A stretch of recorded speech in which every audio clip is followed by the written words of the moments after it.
Coming up, the GAO has the FAA in its sights. What do you do when you blow a hole in your engine like this and a fly-off between two lightweight seaplanes? And a fly-in to the high desert backcountry. AOPA Live this week begins in just a moment. Celebrate 20 years of Sonex aircraft by building and flying your dream. Quick handling, fun and capable kit aircraft models to suit your flying passions. Get the best performance per dollar with Sonex aircraft.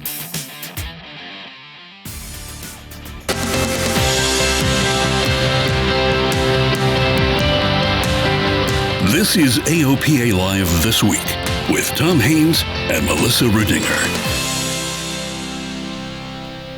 The FAA is under surveillance. The agency is in the center of the GAO's scope. The Government Accountability Office is taking a serious look at FAA's oversight of publicly funded airports and the deals they strike with FBOs about fees, fee transparency, and transient parking. Just the existence of a GAO review or an Inspector General review gets FAA's attention, and it gets it quick.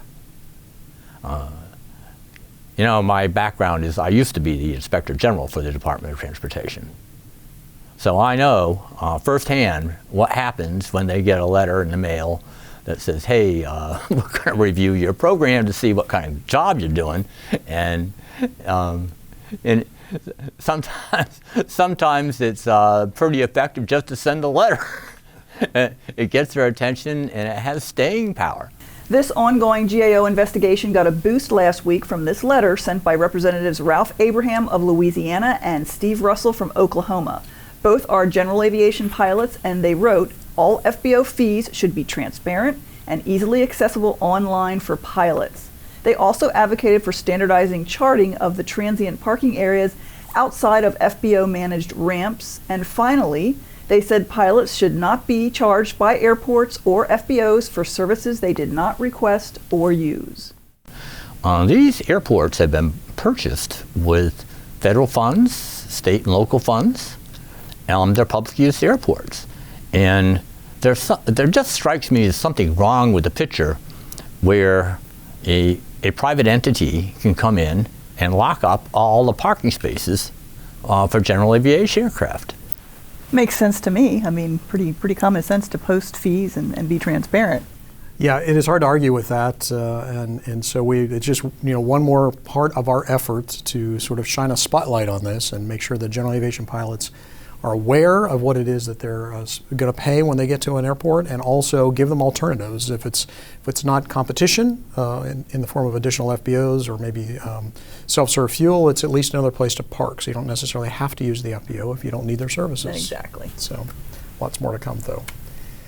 Well, they've already shortened the runway, and they've driven away airport businesses, even removed the word airport from the terminal building, and the Santa Monica City Council is at it again.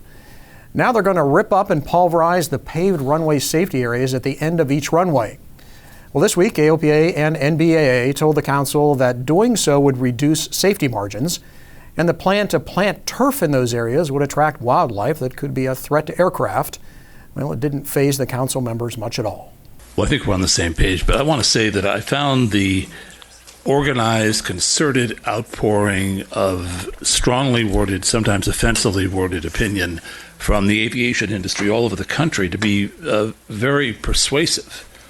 It persuaded me that hope springs eternal in the aviation breast, that they're going to get that airport back. And that's not what's going to happen. And so I totally support our going back out to a bid on only what has been called the alternate. That would be the one that pulverized everything, including the RSA.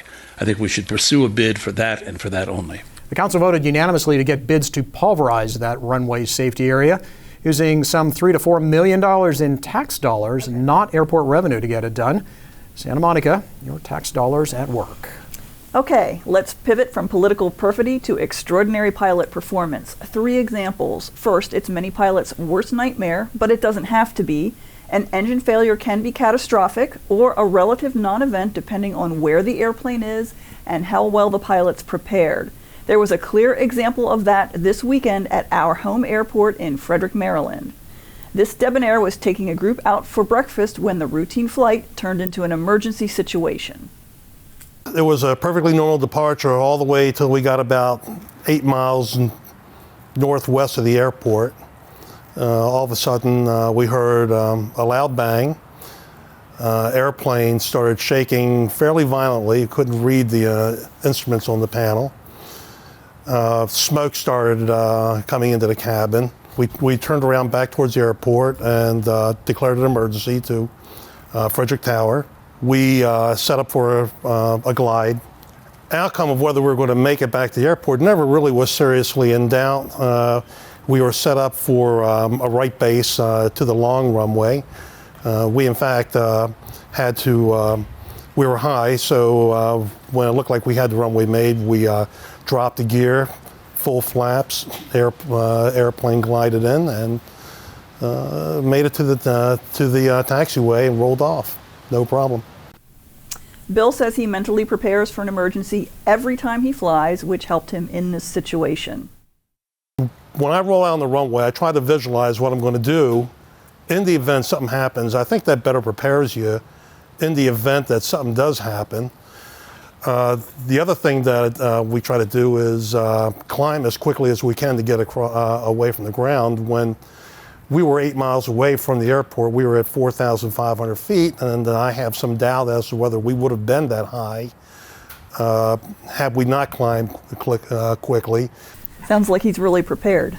Yes, he and his partner both were in the airplane and handled it very well. I got to say, the video does not do justice to the hole in the case, though. It is very impressive in the fact that they were able to get the airplane back safely with that much engine damage was pretty impressive. Fortunately, they had the wind helping them, and again, they did a really nice job of flying the airplane, too. So good to hear. Yeah, sometimes it works.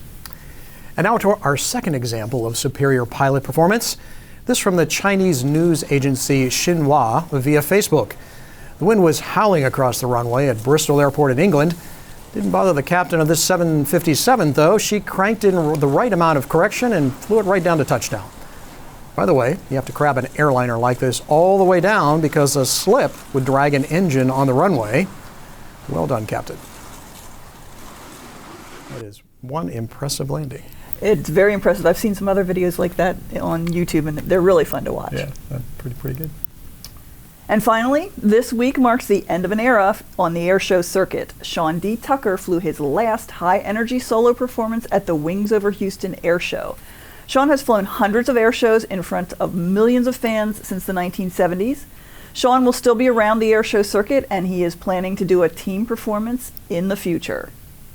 He's always exciting to watch. He is. Amazing what he's able to do with an airplane.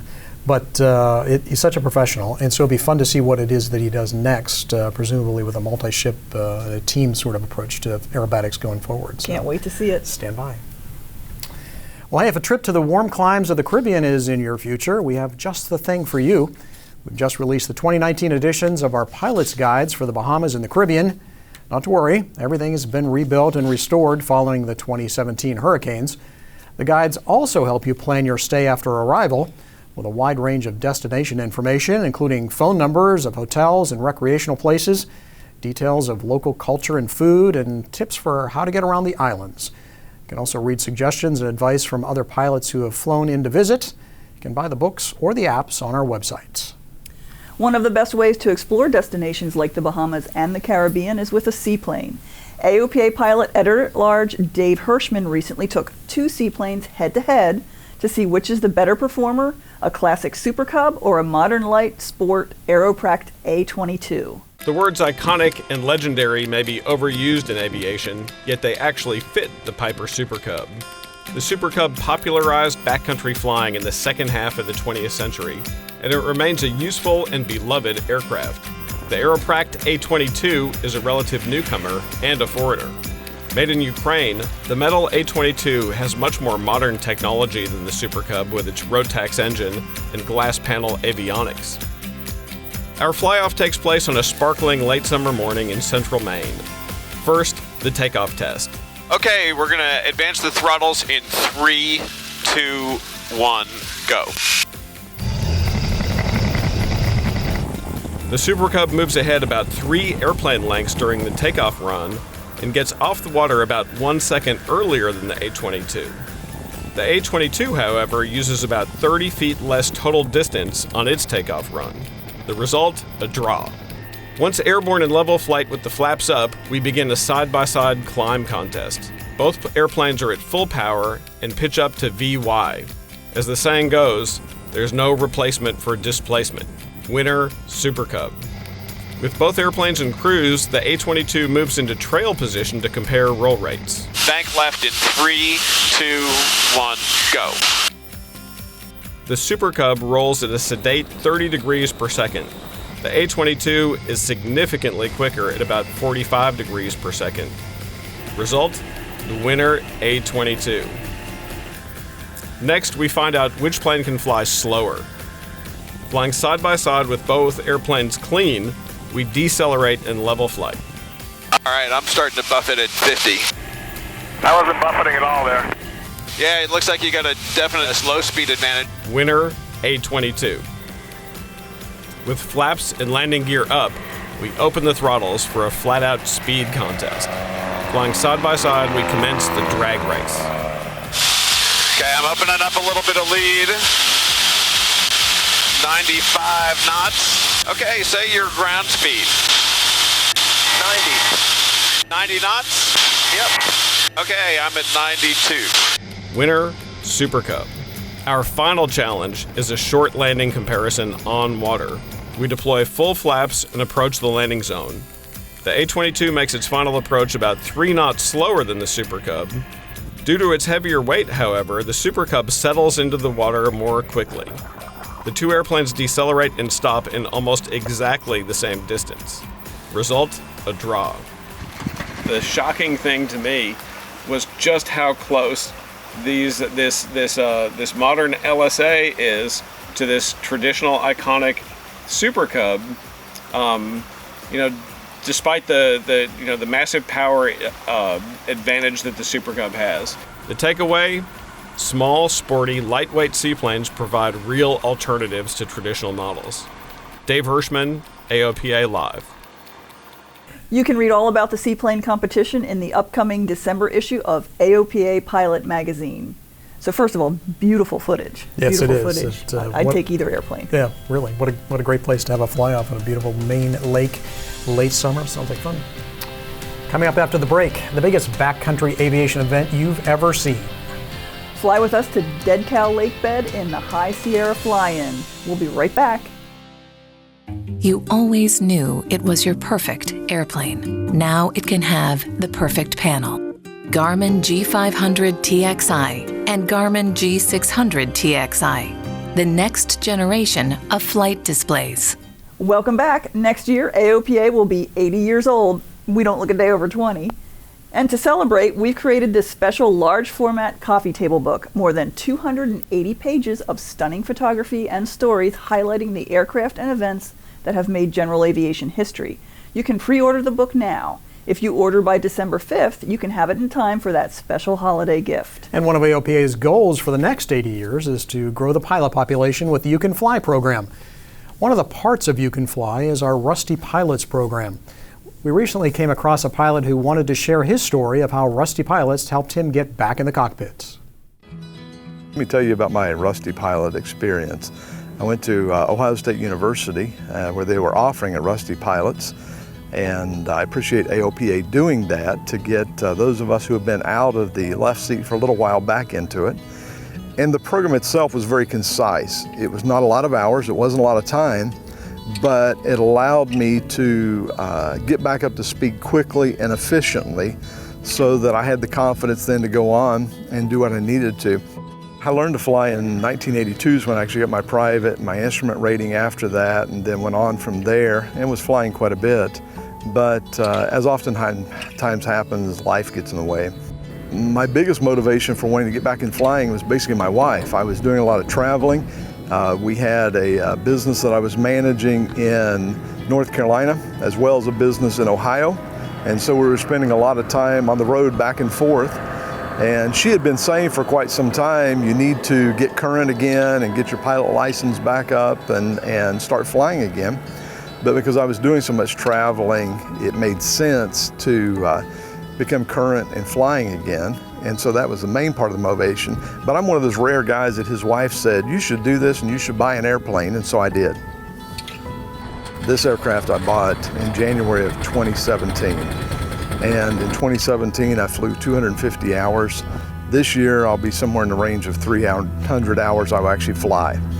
And so obviously because of that, if it were not for the aircraft, I would be spending a lot of time on the road and spend a lot of time going back and forth doing the things that I needed to do. So it's opened a door for me to be able to do things much more efficiently than I could have ever done them before. If you are a rusty pilot, get back into it, even if it's just for fun. General aviation itself is fun. The people that you meet, the people you know, there's a camaraderie in pilots that you don't find in a lot of places. And there's an acceptance between pilots you just don't find in a lot of places.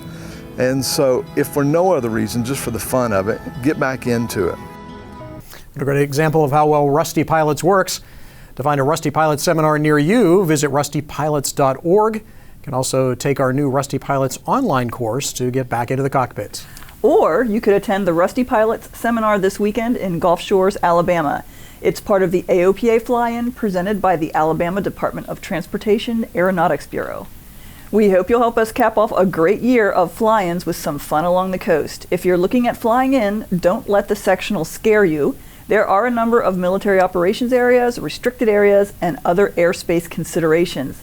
They're easily navigable though. Just make sure you watch the Air Safety Institute video on flying into Gulf Shores. You'll also want to read the pilot information packet and look at the flight procedures. You can find it all three at the AOPA Fly-In website. It's the biggest backcountry aviation celebration on the planet. High Sierra Fly-In is held each year on the Dead Cow Lake bed in the deserts north of Reno, Nevada. AOPA Live's Paul Harrop takes you along.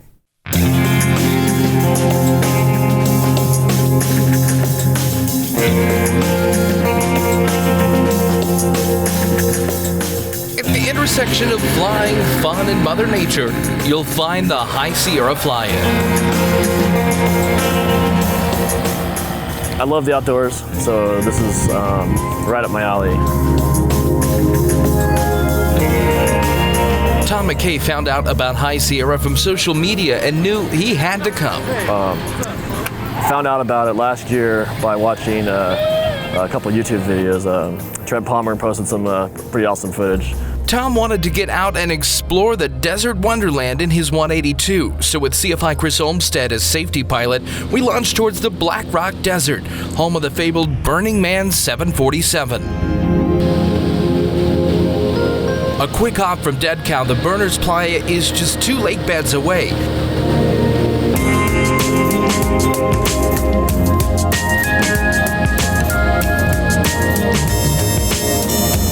You've got to land well away from the used-to-be airliner to protect kit foxes, the furry kind. After a walk to see what it's all about, we hop back down to the site of Black Rock City and then over to Pyramid Lake, where our flight dips wingtips in the steam of a geyser.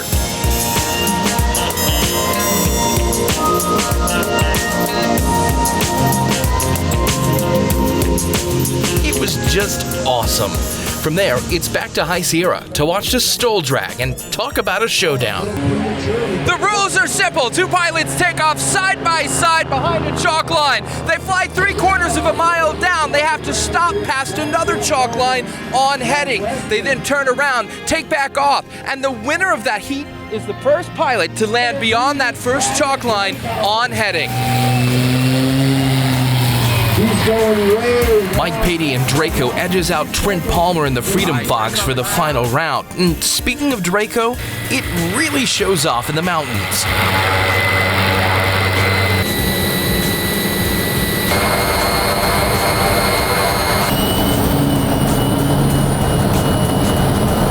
Mike letting me come along as we make a quick hop. We'll have more on this awesome flight in a future edition, but check this climb rate out, 4,000 feet per minute at max gross.